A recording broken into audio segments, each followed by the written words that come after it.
निधि पुत्र, अब कैसी है तू ठीक है? हाँ जी ताई जी।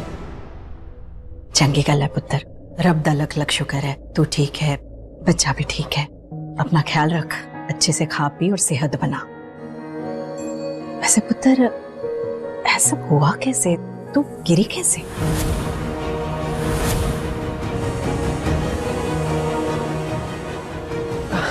मम्मी जी छड्डो ना ये सब, अब जो होना था सो हो गया।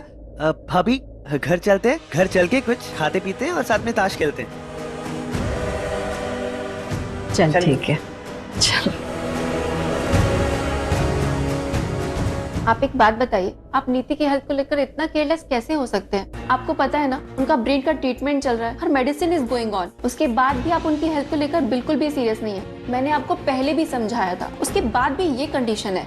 देखिए मैं ये सब इसलिए कह रही हूँ क्योंकि इन सब की वजह से बच्चे को ही नहीं उनकी जान को भी खतरा हो सकता है। Please be careful. I am so sorry doctor, actually ये सब एक एक्सीडेंट था। मुझे नीति का ध्यान रखना चाहिए था, बट अनफॉर्चुनेटली मैं शहर में नहीं था। बट थैंकफुली मैं नीति के पास सही टाइम पे सही जगह पहुंच गया। आपको पता है इस तरह से गिरने की वजह से उनकी बच्चेदानी कमजोर हो गई है। और जब तक डिलीवरी नहीं हो जाती आपको बहुत केयरफुल रहना पड़ेगा। उन्हें कोई स्ट्रेस मत होने दीजिए, ठीक है? हम लोगों ने ये बात पेशेंट को नहीं बताई है और हो सके तो आप भी मत बताइएगा। और जितना उनको खुश रख सकते हैं रखिए, इसके अलावा हमारे पास और कोई ऑप्शन नहीं है। और अगर स्ट्रेस की वजह से फिर से ऐसा कुछ हुआ तो बच्चेदानी फट सकती है और इन्फेक्शन पूरे बॉडी में फैल सकता है, और इसके बाद बच्चा तो क्या, नीति को बचाना भी बहुत मुश्किल हो जाएगा। चलो एक बात समझ में नहीं आई, ये राजीव अपनी बीवी को छोड़कर यहाँ किसी और की बीवी और बच्चे के लिए डॉक्टर से क्या डिस्कस कर रहा है? राजीव का क्या लेना देना नीति और उसके बच्चे से? आई नो डॉक्टर, जो कुछ भी हुआ वो नहीं होना चाहिए था, बट मैं नीति का ख्याल रखूंगा। उसको स्ट्रेस नहीं आने दूंगा, उसको हमेशा खुश रखूंगा। प्लीज आप ऐसे मत बोलिए। उसकी मेडिसिन, उसकी मल्टीविटामिन्स मैं उसको सब टाइम से दूंगा। मैं अपनी नीति को कुछ नहीं होने दूंगा डॉक्टर। Please be careful. आपके पास और कोई ऑप्शन नहीं है। Thank you doctor.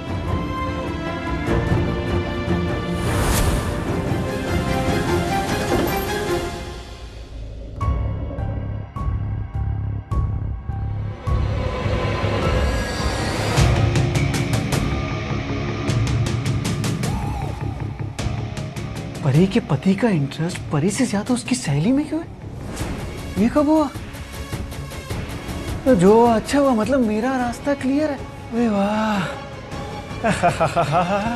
Thank you भगवान जी, परी को ऐसा धोखेबाज पति देने के लिए। तो परी मेरी है ऑफिशियली। राजीव परी को धोखा दे रहा है और मैं ये सब कुछ होते हुए देख रही हूँ। ये ठीक नहीं है बाय गॉड। परी मेरी दोस्त है, मेरी जान है। वो उसके साथ इतनी बड़ी नाइंसाफी कर रहा है वो कमीना राजीव, और मैं कुछ नहीं कर पा रही हूँ। परी चाहे मना भी करे, मैं उस राजीव को उसकी की सजा जरूर दिलवाऊंगी। ये पक्का विशाल की शादी के बारे में सोच रही होगी। और हो सके तो आप भी मत बताइएगा। और जितना उनको खुश रख सकते हैं रखिए, इसके अलावा हमारे पास और कोई ऑप्शन नहीं है। और अगर स्ट्रेस की वजह से फिर से ऐसा कुछ हुआ तो बच्चेदानी फट सकती है। लेकिन मैं नीति को कुछ नहीं होने दूंगा। क्या हुआ बीबी, इतनी परेशान क्यों लग रही हो तुम? क्या सोच रहे हो? कुछ भी नहीं। कुछ तो है, अभी तो मेरे ख्यालों में डूबे हुए हो। नहीं संजू, मैं तुम्हारे बारे में नहीं, सिर्फ परी के बारे में सोच रही हूँ। उसके साथ जो कुछ भी हो रहा है ना, सिर्फ उसी के बारे में ख्याल आ रहे हैं मुझे। सोचो, परी के बारे में सोचो, उसकी फिक्र कर, उसकी जासूसी कर, और जो बाकी का टाइम बच जाए ना, यहाँ हॉस्पिटल में आके एडमिट हो जा, क्योंकि ये तो तुम्हारी फेवरेट हॉबी है ना? मुझे लगता है कि तुम पिछले जन्म में ना शेरलॉक होम्स की नानी रही होगी, तभी तो तुम्हारी नजरों से कोई नहीं बच सकता मैडम। संजू यार, ये मजाक का टाइम है क्या? यस, मजाक का टाइम है। तुम्हें नहीं पता वो राजीव ना कितना बड़ा धोखा दे रहा है परी को। एक बीवी के होते हुए वो दूसरी शादी कर रहा है यार। मेरी परी ना बहुत अच्छी है, बहुत भोली है वो बेचारी, और इसी बात का फायदा वो राजीव उठा रहा है।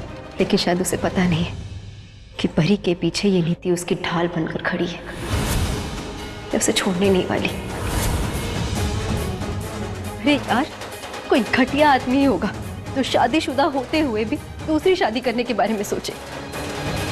नीति, तुम इन सब बातों के बारे में क्यों सोच रहे हो? अभी तुम्हें अपनी हेल्थ के लिए, हमारे बच्चे के लिए फिक्र करनी चाहिए, बाकी सब बातें बाद में। प्लीज। आई नो संजू, तुम मेरे और चैम के बारे में बहुत कंसर्न हो, लेकिन यार जो परी के साथ हो रहा है वो भी तो सही नहीं है ना। पता है, एक बीवी के लिए अपने पति को किसी और औरत के साथ देखने से बड़ा दर्द और कोई नहीं हो सकता। इसलिए मैंने फैसला कर लिया है, उस राजीव को तो मैं जेल की हवा खिला के रहूंगी। और तुम भी जरा सोचो, हम उस राजीव के साथ और क्या कर सकते हैं? वही सोच रहा हूँ। हाँ, नीति, मैं तो सोच रहा हूँ कि ऑन द वे जब हम लोग घर जाएंगे तो मैं तुम्हें कौन सी आइसक्रीम खिलाऊंगा, वनीला, स्ट्रॉबेरी या चॉकलेट? क्या खाना है तुम बताओ। तुम जो कहोगे मैं वो खा लूंगी, लेकिन एक शर्त पे। कैसी शर्त? मुझसे प्रॉमिस कर कि परी को इंसाफ दिलाने में तुम मेरी मदद करोगे, परी को फिर से उसका हक दिलाने में मेरा साथ दोगे। प्रॉमिस करो। नीति, ये प्रॉमिस कैसे करूं मैं तुमसे? क्या हुआ संजू, करो ना प्रॉमिस। बीवी हूं ना तुम्हारी, इतना साथ भी नहीं दोगे मेरा?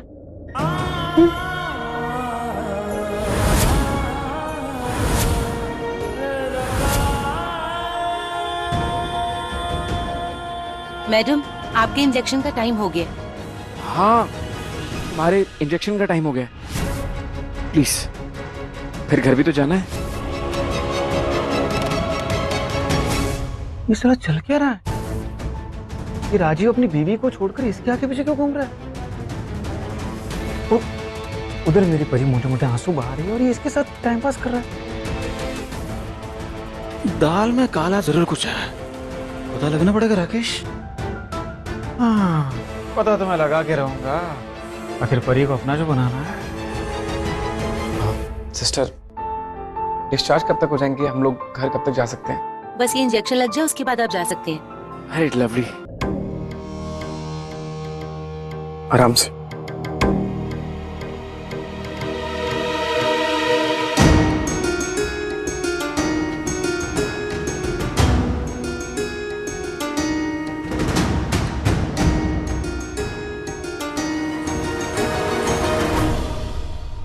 कभी कभार थोड़ा बहुत डांट क्या दिया मैंने? तुम लोग तो मुझे जल्लाद समझने लग गए। जी, आप ऐसा क्यों बोल रहे हो? जो तो तू बता दे कैसे बोलूं। और तूने तो ऐसे हाथ हटाया जैसे मैं तुम दोनों पे शक कर रही। अरे हर माँ के दिल में ना अपने बच्चों को लेकर डर होता है, मेरे दिल में भी है। मैं भी अपने बच्चों का, अपने परिवार का हमेशा अच्छा चाहती हूँ। और माँ के दिल का डर तो तू भी समझने लग गई होगी नीति, क्योंकि तू खुद जो माँ बनने वाली है। मुझे सिर्फ डांटना नहीं आता, प्यार करना भी आता, आशीर्वाद देना भी आता है। तुझे भी दे सकती हूँ, तेरे होने वाले बच्चे को भी दे सकती हूँ। चला जा, पैरों में बैठ जा मेरे। मतलब आशीर्वाद ले ले बेटा। बस बस बेटा, बस बस, जीती रह, खुश रह। रब तुझे हमेशा खुश रखे और तेरी जोड़ी बनाए रखे। थैंक यू बाबा जी, आखिर आज मेरी नीति को बीजी ने आशीर्वाद दे ही दिया। बीजी, अब सब कुछ अच्छा हो रहा है तो मैं सोच रहा था क्यों ना आज रात हम सब गार्डन में बैठते और गर्मा गर्म शक्करकंद सेक के खाते। अरे देसी स्टाइल, एकदम पिंड वाली, मजा आ जाएगा। हाँ, आ जाएगा मजा। इतना अच्छा आइडिया इतनी देर में क्यों आया तुझे? बीजी, देर आए दुरुस्त है। वो ऐसे क्या देख रहे हो? मैं गांव जा रही हूँ आज और ये रात का प्रोग्राम बना रहा है। मम्मी जी, वो क्यों? हाँ बीजी, आप अचानक से ऐसे गांव क्यों जा रहे हो? तेरे पास अपनी बीजी के लिए टाइम है? नहीं है ना, इसलिए जा रही हूँ गांव। बीजी, आप ऐसा क्यों बोलते हो? आप बोलो तो अभी आपके साथ गांव चलता हूँ मैं भी। चले छुट्टे। ओ पुत्र, उदास होने की जरूरत नहीं है। अरे गांव में मेरे वो पड़ोस में नहीं रहती हरकिरत कौर? अरे उसके यहाँ शादी है। अब एक मिनट मम्मी जी, एक क्वेश्चन था। उनके तो 3 बच्चे हैं ना, तो वो फिर से शादी कर रहे हैं क्या? हाय रब्बा, ये बेवकूफ मोंटी कब बड़ा होगा? थोड़ा इधर। हाँ हाँ, ठीक से पहुंच जाए इसलिए बुलाया। रहा ना गधे का गधा, अरे उसकी नहीं, उसके बेटे की शादी है। अच्छा। ना बार बार मुझे फोन करके ना परेशान कर रही है। नहीं आपको तो आना ही पड़ेगा बहन जी, आपको तो आना ही पड़ेगा, इसलिए जाना पड़ रहा है। लेकिन मेरी एक बात याद रख ले, अगली बार मैं जब वापस आऊँ ना गांव से, तब तक तेरी शादी की बात पक्की हो गई होनी चाहिए, समझा तू? दीदी समझा, पर आप मेरी शादी तो भूल ही जाइए अब। हाय हाय, क्यों? कोई कमी है? नहीं, मुझ में कोई कमी नहीं है। आजकल की लड़कियों में कमी है। अब शादी के लिए परफेक्ट लड़की नहीं मिल रही ना, तो शादी कैसे होगी बताइए? अब देख रहे हो, वो लड़की खड़ी दिख रही है? दीदी, ये लड़की तेरे लिए परफेक्ट है। दीदी क्या हो गया आपकी चॉइस को? मतलब ये पपली, नो वेस्ट। आपके मोंटी ये दुल्हन तो महलों में रहने वाली राजकुमारी बने, देख लेना। बड़ा आया प्रिंस चार्ल्स। शक्ल देखी अपनी आईने में कभी? पहले अपनी शक्ल देखो। हाँ मैं रोज देखती हूँ। अरे बस करो, समझो। झगड़ा बंद करो। नीति आई है तो पुत्र उसको आराम करना है। पुत्र जा जाके आराम कर तू। हाँ थोड़ा इसे। तो तू बता, तेरी पैकिंग शैकिंग शुरू हो गई कि नहीं? मम्मी मैं कर। गुरिंदर की पैकिंग शैकिंग क्यों? बता। मैं भी मम्मी जी के नाल जा रही हूँ। तू कैसे जा सकती है? क्यों नहीं जा सकती? और वैसे भी यहाँ रहती तो आपको बोझ ही लगती हूँ। आप सीधे मुंह बात तो करते नहीं हो मुझसे। ऐसा छड़ मुद्दे पे आ, क्यों जा रही है? रचाई जी, गाँव में जो जमीन है ना, उसके कागज का कुछ काम है मैनू। वैसे भी ऐसे रहते रहते बहुत दिन हो गए। अरे हवा पानी बदल जाएगा ना मेरा। बिना मतलब के तो गुरिंदर एक कमरे से दूसरे कमरे में ना जाए, और पिंडे जा रही है अचानक से। जरूर उसके दिमाग में ना कोई खिचड़ी पक रही है। खिचड़ी पक रही है या पुलाव, ये तो साढ़े जाने के बाद सबको पता चल ही जाएगा।